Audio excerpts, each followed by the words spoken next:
Xin chào, rất vui khi được gặp lại anh em trong video này. Từ những ngày đầu Black Clover lên sóng là một thanh niên trên răng dưới cơ, đi lên từ con số âm trải qua các cuộc chiến khốc liệt, Asta đã ngày càng mạnh mẽ. Sau time skip, việc gia tăng sức mạnh nhanh chóng đã biến Asta trở thành một trong những người mạnh nhất cả series cho đến thời điểm này. Tuy nhiên khi nhìn vào bản chất thì gần như mọi thứ mà Asta có được đều dựa vào ma đạo thư có 5 lá. Hay nói cách khác chính là dựa vào sức mạnh triệt ma pháp của ma thần bên trong cuốn sách này. Trong những tập gần đây của Black Clover, tên ma thần đầu tiên đã chính thức lên sóng mang theo nỗi kinh hoàng cho toàn thể ma pháp kỵ sĩ Clover bởi sức mạnh và sự tàn ác khi muốn tận diệt loài người. Mục đích của hắn cũng giống như một ma thần khác đang cư ngụ ở Space, đó là Magicula. Vậy điều tương tự có xảy ra với ma thần của Asta? Hắn là ai? Mục đích của hắn là gì? Và hắn đến với thế giới là người bằng cách nào? Ngày hôm nay hãy cùng Anime Wiki tìm hiểu về ma thần tộc và ma thần của Asta để giải đáp những câu hỏi trên nhé anh em.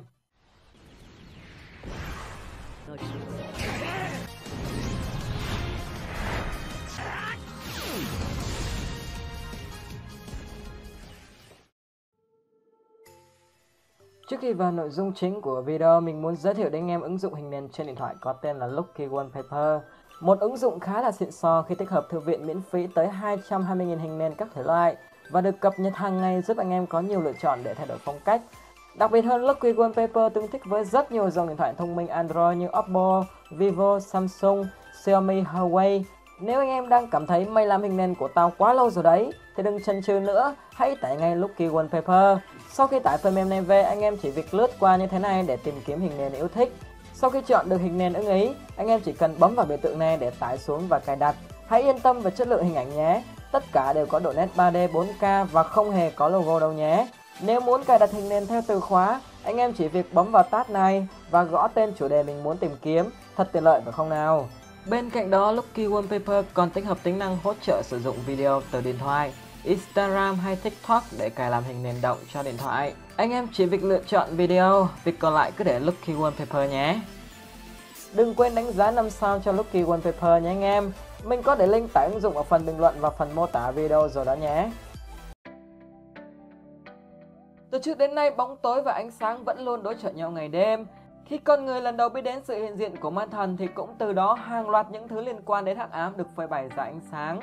Lumire từng nói ông biết về ma thần tộc qua những tài liệu cổ xưa, nhưng chỉ nghĩ rằng chúng là những sinh vật trong truyền thuyết.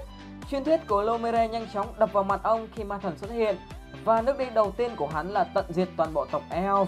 Dựa vào những ma thần từng lộ diện trong Black Clover, chúng ta có thể rút ra điểm chung nhất định của những sinh vật này, đó là đầu tiên, chúng là những sinh vật đến từ chiều không gian khác và đều mang tâm địa vô cùng độc ác.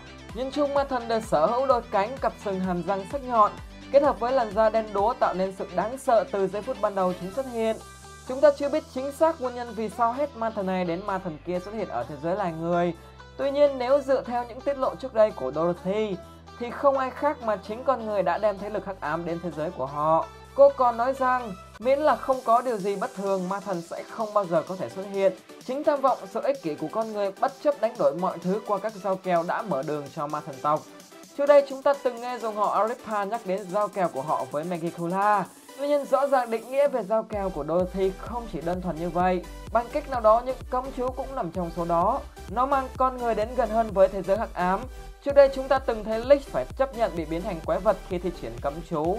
Nero phải chấp nhận mọc thêm 2 chiếc sừng, cùng việc bị biến thành chú chim suốt 500 năm qua khi thi triển cấm chú phong ấn. Julius từng nói việc mọc sừng đen là biểu hiện của người bước vào lãnh địa cấm thuật.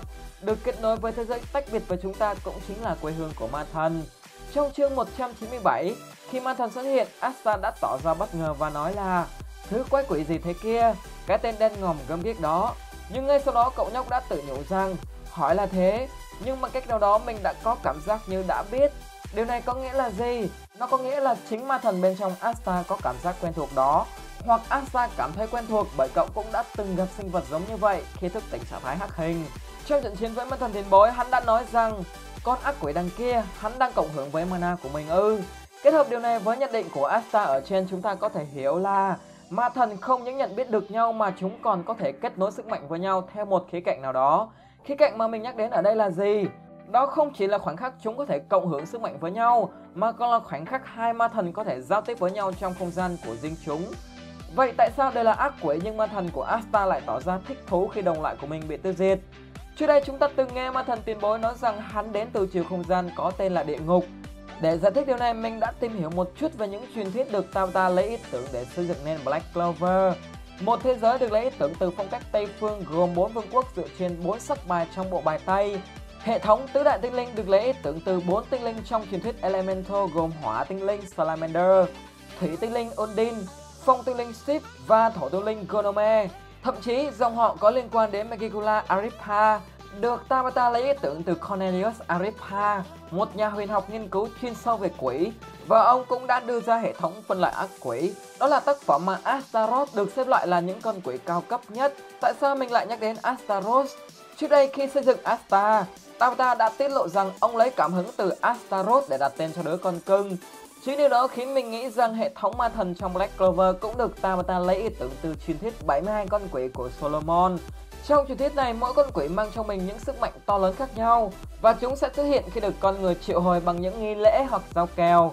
Trong 72 con quỷ của vua Solomon, tất cả đều là những con quỷ mạnh mẽ với những biệt tài riêng và đều có những kẻ thù của riêng mình.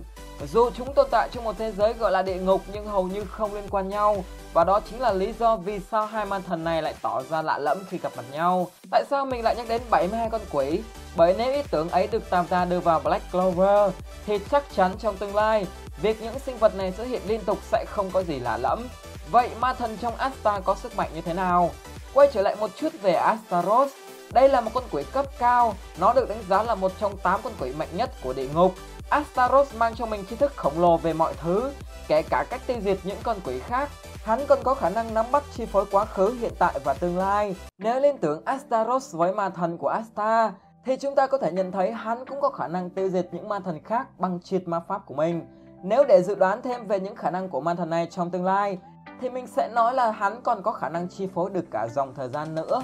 Và kẻ đặt Asta ở cạnh Juno trước cửa nhà thờ chính là ma thần này.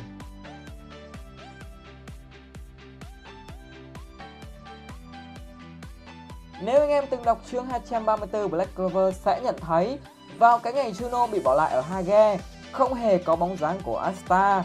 Vậy ai là người đã để Asta ở lại với trang phục, cái nôi, thậm chí là nét chữ giống hệt nét chữ viết tên Juno?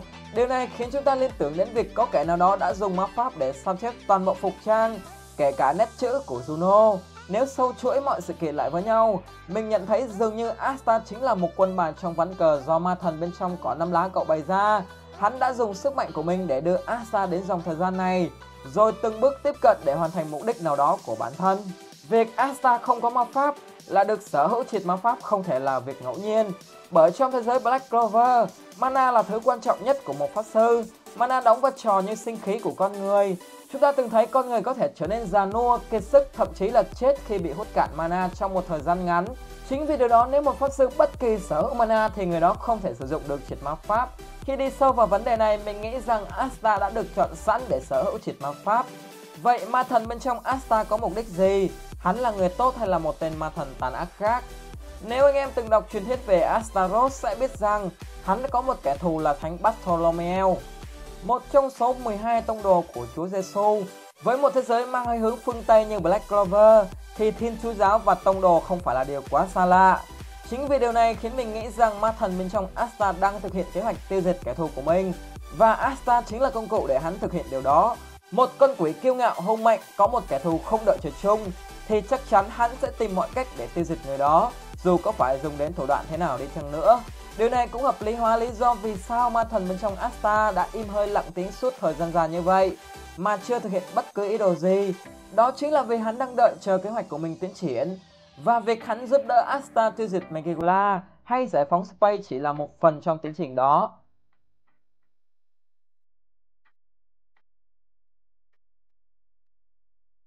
Và video của mình sẽ được kết thúc ở đây. Cảm ơn anh em đã lắng nghe. Xin chào và hẹn gặp lại anh em ở những video sau.